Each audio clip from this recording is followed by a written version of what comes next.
प्रिय बच्चों, मैंने पिछले वीडियो में आपको आत्म परिचय और दिन जल्दी जल्दी ढलता है कविता की व्याख्या भेजी है। एक में खुद से करके भी बताई है, जूम क्लासेस लेकर भी बताई है। आज मैं उसके प्रश्नोत्तर आपसे साझा कर रहा हूं।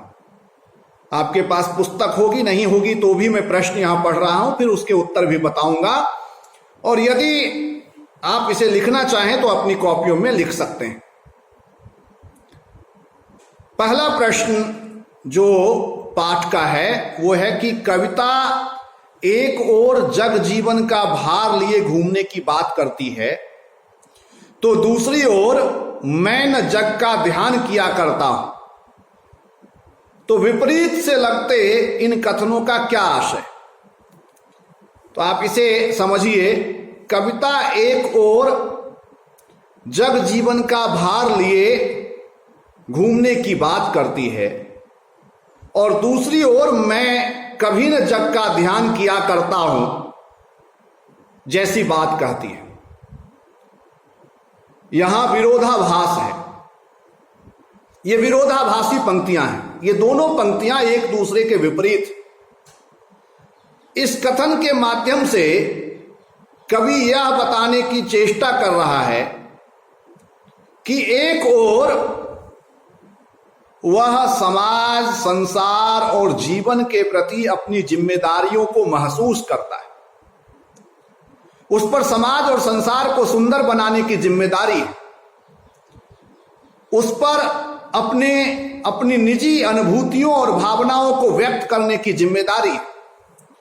और दूसरी ओर वह अच्छाई के मार्ग में समाज की टीका टिप्पणियों का, समाज द्वारा उत्पन्न की गई बाधाओं का कभी ध्यान नहीं करता है। वह समाज की परवाह किए बिना अपने सपनों, अपनी आकांक्षाओं, अपने लक्ष्यों की ओर प्रयाण करता रहता है, आगे बढ़ता रहता है। वह दूसरा प्रश्न देखिए, जहां पर दाना रहते हैं वही नादान भी होते हैं, कवि ने ऐसा क्यों कहा होगा। यह सर्वविदित बात है कि इस समाज में जहां कुछ लोग बहुत समझदार हैं वहीं बहुत से लोग नासमझ भी हैं। जहां समझदार होते हैं वहां नासमझों की भी कमी नहीं है। तो कवि हमें यह बताना चाहते हैं कि इस समाज में, संसार में ऐसे लोगों की कमी नहीं है जो सब कुछ जानते हुए भी माया मोह से ग्रसित होते हैं।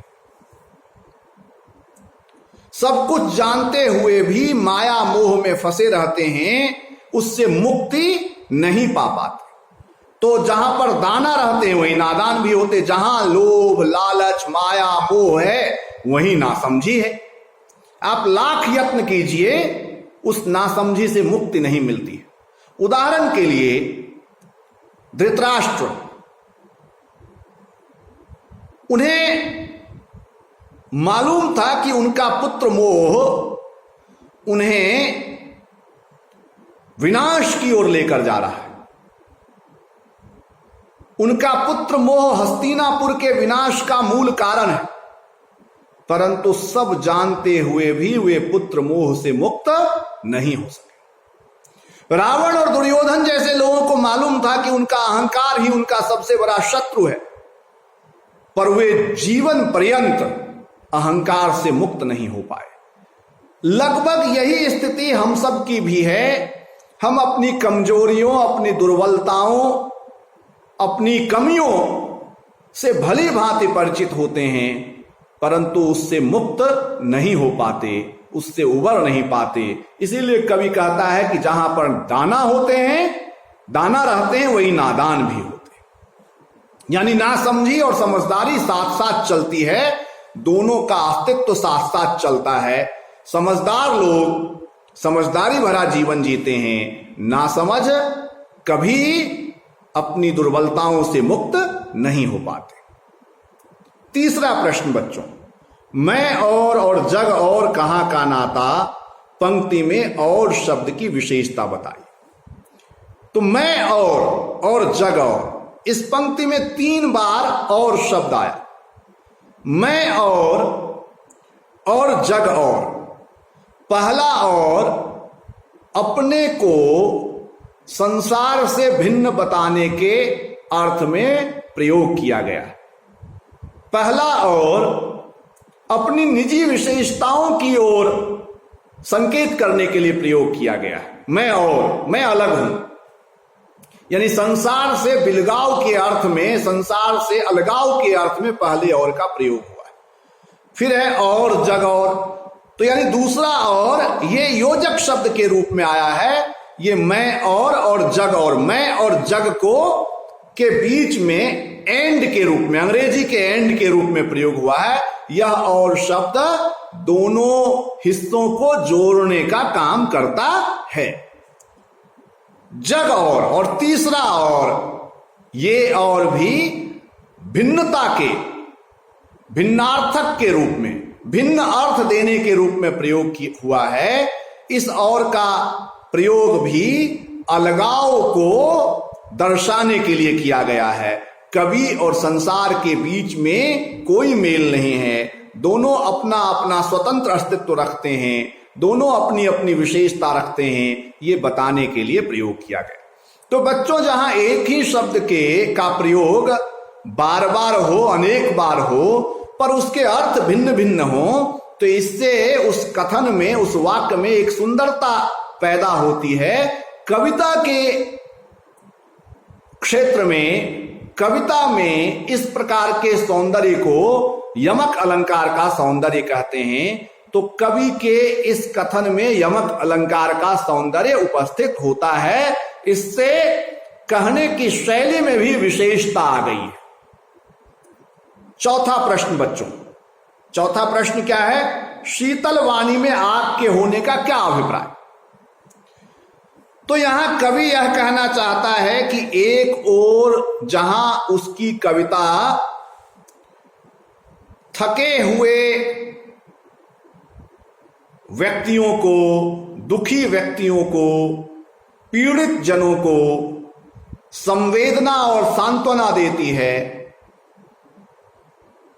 ताप शाप से घिरे हुए व्यक्ति को बल देती है, संबल देती है, आश्वस्त करती है, एक और वे तपते हुए दिलों पर शीतल लेप लगाने का काम करती है, मरहम लगाने का काम करती है, शीतलता प्रदान करने का काम करती है। वहीं दूसरी ओर अन्याय, अत्याचार, शोषण, इन सब के विरुद्ध वह आग यानी विरोध भी पैदा करती है, क्रांति भी पैदा करती है, उत्साह भी जगाती है। कवि की कविता में दोनों प्रकार की शक्तियां हैं। कवि की कविता पीड़ितों की पीड़ा बांटती है, दुखियों का दुख हरती है, दुखी पीड़ित जनों को सांत्वना देती है, वंचितों के प्रति संवेदना प्रकट करती है। तो दूसरी ओर वह शोषितों, पीड़ितों, वंचितों को अपने अधिकारों के लिए लड़ने की प्रेरणा भी देती है। उनमें अत्याचारियों, अन्यायियों, शोषकों के विरुद्ध खड़े होने की हिम्मत भी पैदा करती है। उसकी कविता में बदलाव और परिवर्तन की आग भी होती है, क्रांति की आग भी होती है। तो इसीलिए कहा कि शीतल वाणी में आग लिए फिरता हूं। उसकी कविता में एक ओर क्रांति के स्वर हैं, तो दूसरी ओर संवेदना, सांत्वना और सहानुभूति के भी स्वर हैं।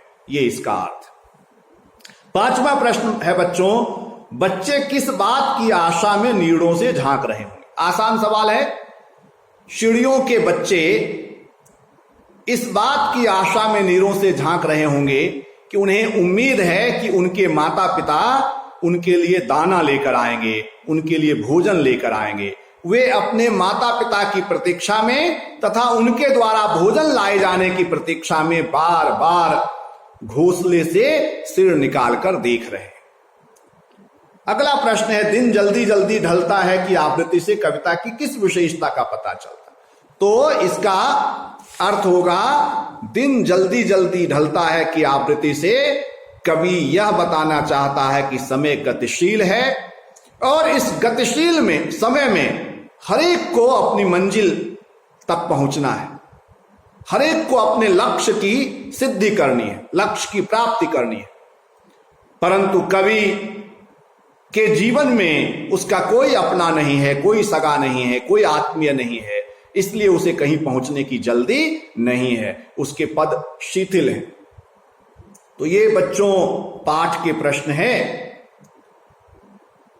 आप इन प्रश्नों का उत्तर सुनिएगा और जो भी आपके पास रजिस्टर हो उसमें इन प्रश्नों को लिखकर उनके उत्तर भी लिख लीजिएगा, तो आप पर एक साथ बहुत सा काम नहीं आएगा। पिछले वीडियो को आप में से बहुत बच्चों ने देखा या नहीं देखा, ये मुझे अगर आप बता सकें तो व्हाट्सएप पर मैसेज के द्वारा जरूर बताइएगा। अपना ध्यान रखिए और अपने घर परिवार के लोगों का भी ध्यान रखिए। धन्यवाद, नमस्कार।